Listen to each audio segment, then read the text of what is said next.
Your body is a living library of all of the things that you have gone through in your life.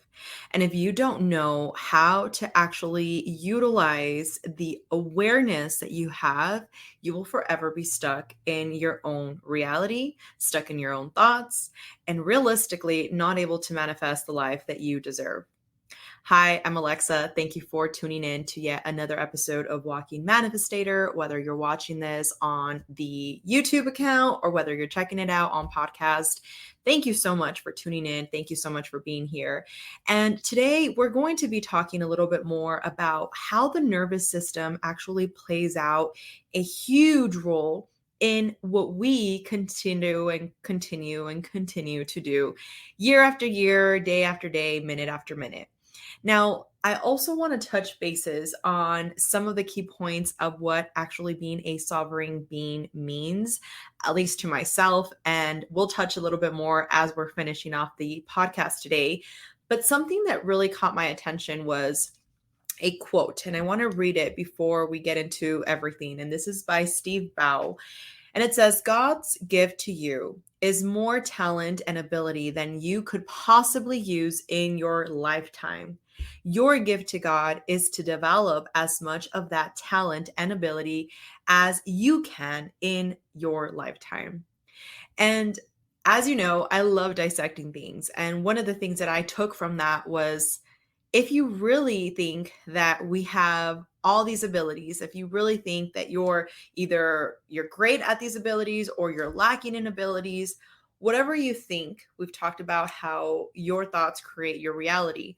And in this quote, as we're talking about the gifts and the talents that God has given you that we really can't even comprehend with our teeny weeny little brain of a human, when you really think about it, the one way that we can repay our creator, the one way that we can repay this opportunity that we have to be here is by trying our very best every single day to be the best version of ourselves that we can be. And I think this is something that when we're talking about, in real estate, and this is something that is funny to me because if you know, I'm in real estate. Yes, I'm also a mindset coach, but real estate was the first thing that really broke me into um, getting past this like limiting and scarcity mindset because I actually saw the opportunities. And I've shared a little bit about my story and how when I went to actually this one event and I saw all these people talking on stage about how they were able to achieve like all these amazing things in life, that kind of sparked something in me. And I think that if you're listening to these videos or you're watching these videos or you're in this journey of just like self development, it is because you're trying your very best to become a better version of yourself, whether you realize it or not, whether you're just trying to break free from all these limiting beliefs or you're simply trying to get by, whatever it is. You could be doing anything else, but yet you're choosing to invest in the one asset that you have that is the best asset you have, which is you. So, in this journey of, I brought up real estate because we talk about location in real estate, right? Location is like the most important thing to look for. And if you really think about it, internally through our nervous system, we have a bunch of old stored memories that are in our nervous system that until we deal with them, we will never be able to really break free from them.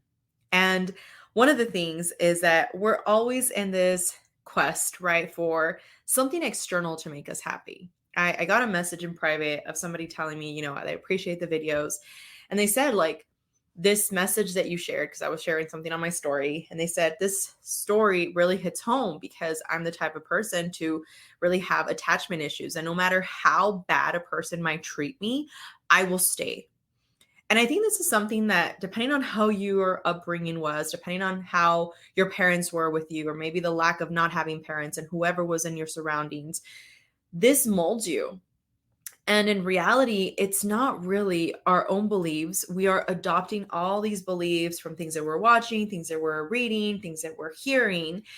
And at the end of the day, it creates this avatar that's not really you. This is why I love the question, who are you? Like the first time I heard that question, I was like, well, I'm Alexa. I'm 27 years old. I live here. I do this. I have two kids. I do this and this and that. And I started labeling everything that I am, right? If you're seeing the video, then I'm doing little air quotes on the video, but it was all geared around who I identified to be based off external things that I have acquired in my lifetime. But the reality is that that's not me. Alexa, when I was born, wasn't this person that had this car and this house and these kids. Alexa, without all of these things, was still Alexa. And the question of who are you, it really should symbolize, at least for myself, take this question and apply it however you feel it's fit for you. But who you are is much more than these external things that you've acquired. And you might sit here and say, Alexa, your kids are not a thing. Of course, I'm not saying that, but they're not me. You see what I'm saying? They are their own entities that I am here to help them in this journey until it's their own time to just shine and to live their own experience.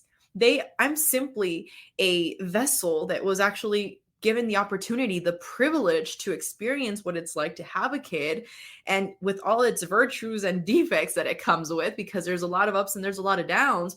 I had that opportunity, but yet they're not my identity.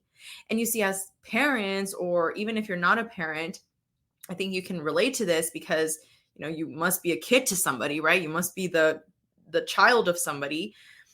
We give ourselves these labels, right? We give ourselves these labels of like, well, my parents did this to me. Well, my uncle did this to me. Well, my grandmother did this to me. We have all these external conversations and internal conversations. External because maybe you say them out loud when you're on your own, whatever the case might be, or you're constantly saying them back to people. But if you really think about it, that is not who you are. But when we're doing the deep work, when we're doing these overall awareness moments where we're telling ourselves like, okay, I am not my thoughts. I am the awareness above my thoughts. And we're going down this quest. Something very important to note is that our nervous system is a living library. So it holds all the stories, all the things that we've told ourselves year after year, day after day, minute after minute. And the reason it's important to really identify, because me personally, I don't know if you can relate to this, but there's a lot of moments in my life that are just like pitch black. Like I don't remember. And you could, ask me and ask me. And as you ask me more questions, maybe I'll remember some things. But there's a lot of stuff that I have to like take moments to myself to really sit there and be like, what happened here?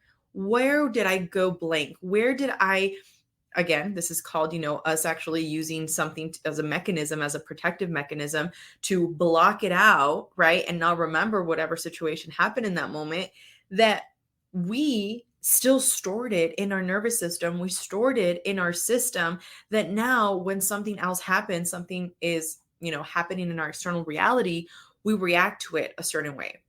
We talked on the last episode about reframing the negative thoughts. And this is why in this conversation, I really wanted to talk to you about how important it is to really clear all of that junk that we have in order for us to welcome more abundance, in order for us to welcome more positivity. And going back to this attachment style, the conversation I was having with this individual, they were like, it doesn't matter how bad it gets, like I will stay. But it's like, why? Why do you stay? Is it because you feel like you're not worthy of love? Is it because you feel that if you leave, you're not going to find somebody else? Is it because you feel that if you do actually try and go and pursue something with somebody else, that realistically you'll never probably be treated better? But you see, what I've learned is that a lot of these conversations are just internal of courses. And what I mean by an of course is, of course, people always leave. Of course, that didn't work out. Of course, this person was just taking advantage of me. Of course, that new opportunity wasn't going to work out for me. You see, our verbiage, our thoughts, our words have so much power.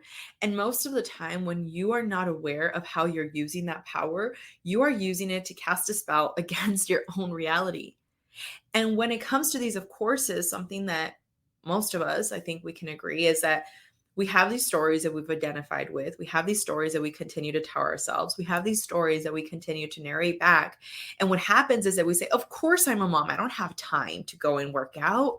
Of course I'm a mom and I don't have time to go and do anything else but take care of my kid and go to work and do the same thing over and over and over again. If I do anything aside from that, I'm a horrible human being. Why? Why are you saying that to yourself? Why is it that you're identifying with that? Is it because somebody guilt tripped you into thinking that? Is it because somebody at one point told you that in order for you to actually spell out the word success and actually show it and be a living testament of what success is that you should not do anything for you? You should not take any self-care days. You should not do anything to prioritize your well-being above your kids or your spouse or your friend, because then you're a bad person. You see, the nervous system is there and it's working constantly around everything that we have, that we are constantly feeding ourselves. And this is where I want to share with you an acronym. It's ICRA. And I came up with this on my own, and I wanted to use something to kind of help you distinguish the things that you should take as steps to really release from this, because everybody talks about, yeah, it's so important for you to release these negative blocks, right? It's so important for you to have a positive mindset. It's so important for you to live an abundant lifestyle, even if you don't have it. But what sometimes people say is like, well, yeah, easier said than done. Or, well, yeah, but tell me how. So ICRA is an abbreviation for identify, clear, reframe, and align. So when we're identifying, what I want you to think of is identifying what is that one thing that you notice that you're constantly telling yourself. And I shared an example last episode, which I was talking about how I had this like internal conversation constantly with myself of how people don't like me. That was just like my own internal dialogue. Why? Because I obviously growing up, I had abandonment issues. So therefore, instead of me allowing people to leave, I would do the leaving, right? Because then I don't have to get hurt, because then I don't have to worry about it, because I left you, you didn't leave me.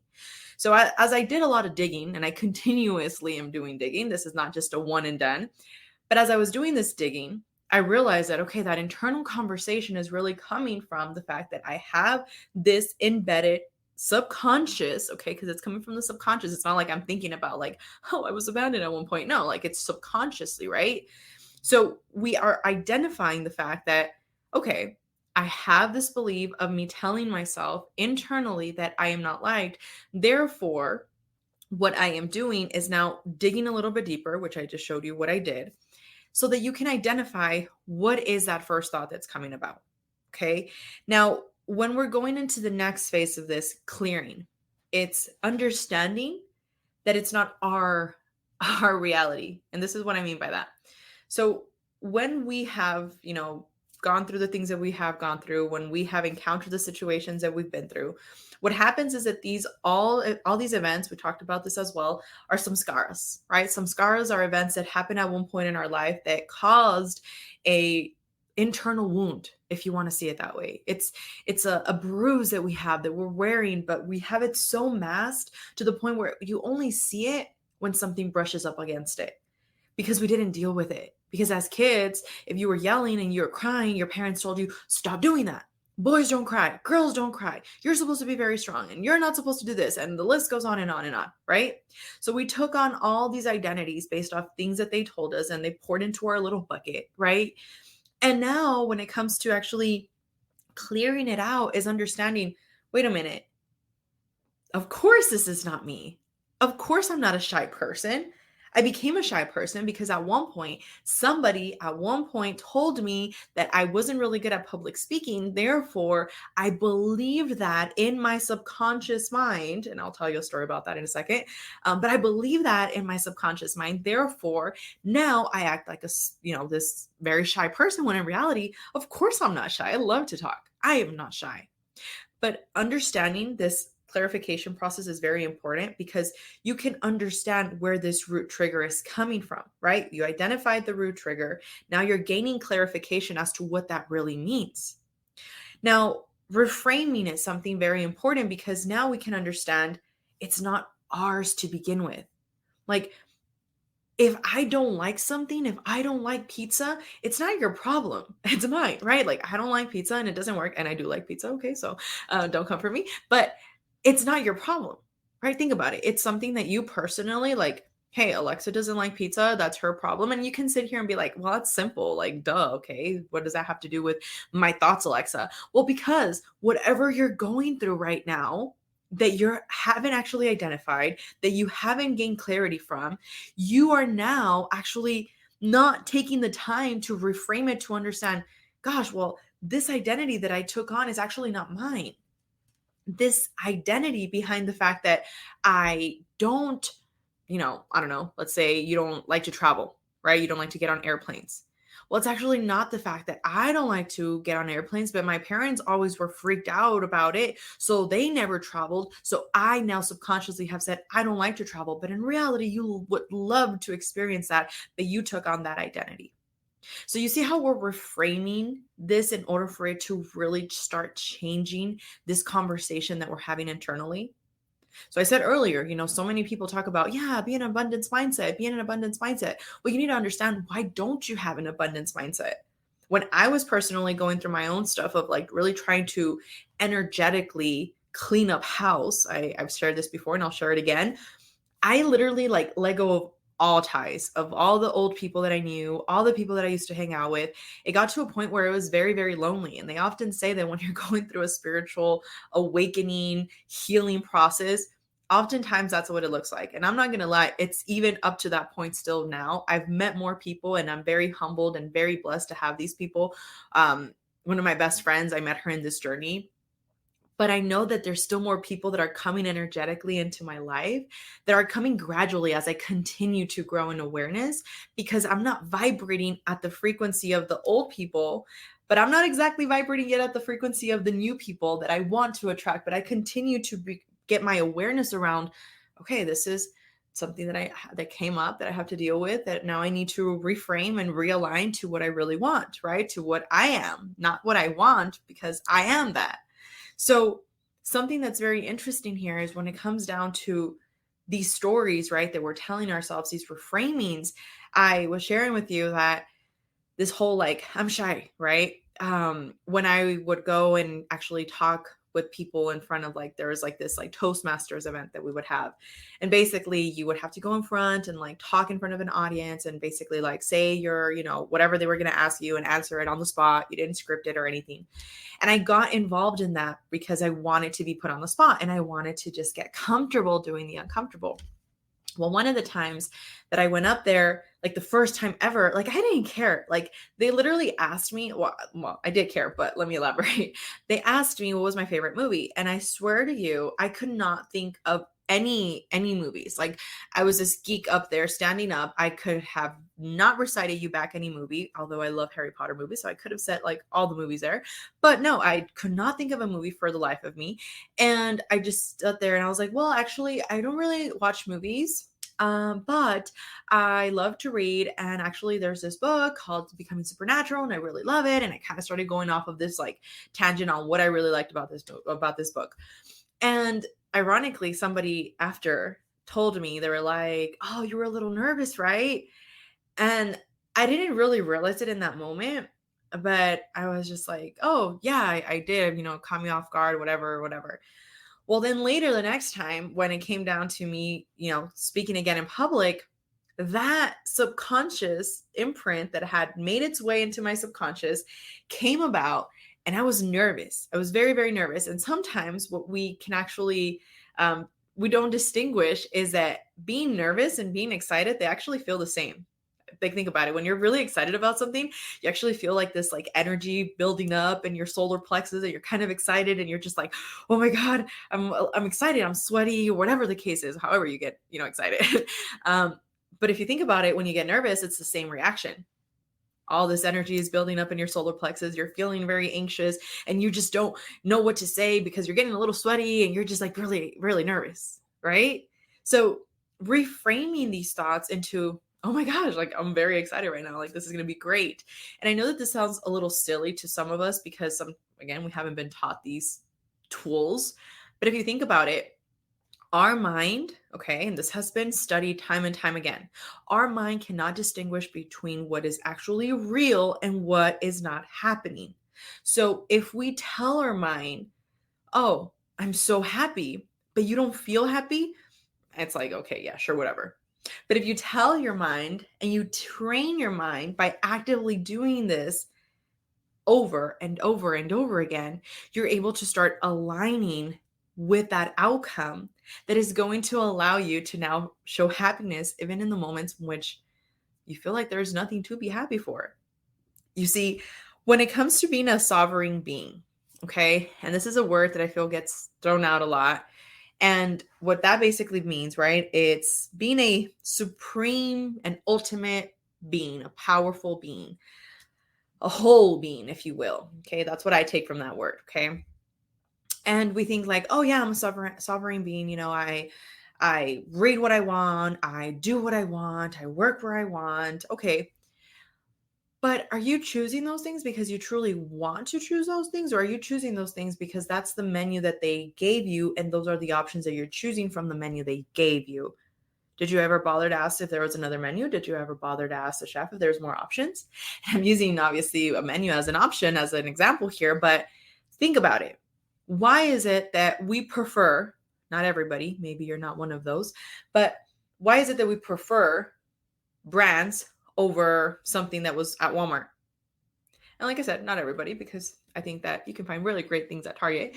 But the reality is because we've been conditioned to believe that something that has a brand name actually holds more in weight and value. And that's just better. It's a staple, right? You want to check that out. Rolex, like, why would anybody want to buy a $100,000 watch? Because it's a staple, because it shows like, oh, wow, like this person, look at the wrists, look at what they have, right?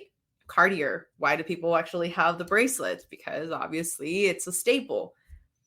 But in reality, it's only a staple because somebody gave us that as a basically like a trail to follow that says like, hey, this is how you identify as somebody with class. But in reality, the wealthiest people that I've met, the wealthiest people that I've actually come into contact with, they're very simple. And I'm not saying that this should be something that you tell yourself like, oh, I shouldn't get any materialistic stuff, or, oh, I shouldn't look into that, because no, I personally think that you can be spiritually rich to the point where you're aligning with all these things that externally your inner child always wanted. And hey, if you want to do that and it's part of your journey, and maybe at one point you're going to let go of all those identifications and you don't want to do it in the future, but right now you want to do it, cool.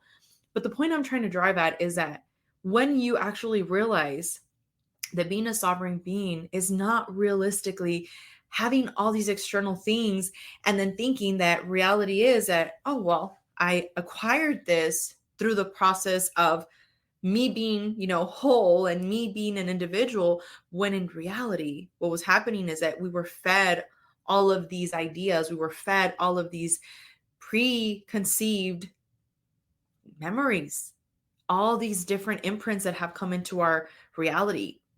So the last one that I really want to talk about in ICRA is aligning. Aligning is aligning with that future version of yourself. Aligning is being already in that energy of that future version of you. This is why I love manifestations, because manifestations is much, much more than just sitting in a room and meditating all day. It's much more than just shaming all the people that are doing other things that you believe are not in alignment with God, universe. It's much more than sitting around your house and lighting incense. Manifestations is the power that you hold by being a co-creator and a creator of your reality.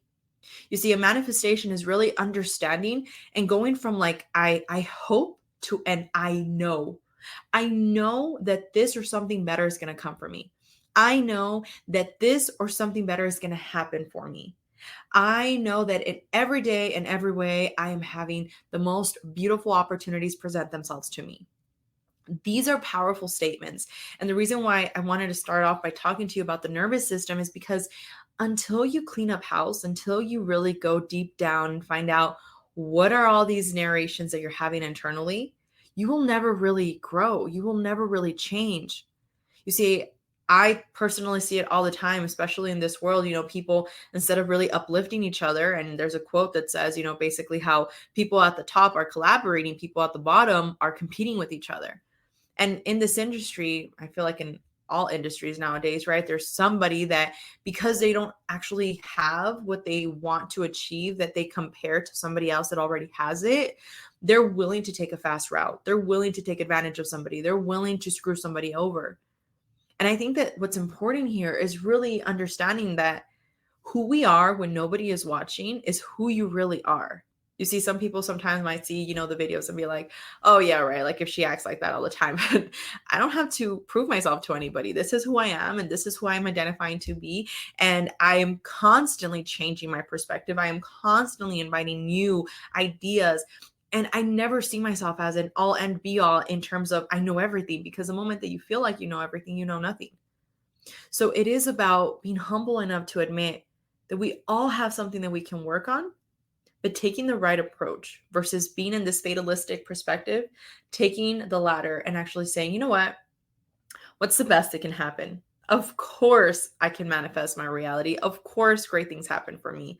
Of course, I'm a walking manifestator. With that being said, I want to thank you so much for tuning in to yet another episode. Please feel free to join our free community. For those of you that have been following, we're up to 600 followers already on YouTube. So thank you so much. But we do have a free community where we have free guides, free overall just workbooks for you to really implement and become the best version of yourself. I do also offer coaching. So coaching is something that we've implemented to really teach you more about the art of manifestation. And we also talk a lot about cosmic creation codes. That's the course name, and codes being obviously the overall laws of the universe and how you can incorporate them into your daily routine, into your life to really align energetically with the best version of yourself. So if that's something you're interested in checking out, please feel free to click down below. We have all the details there. But until then, I want to send you so much love. I'll talk to you guys on the next one.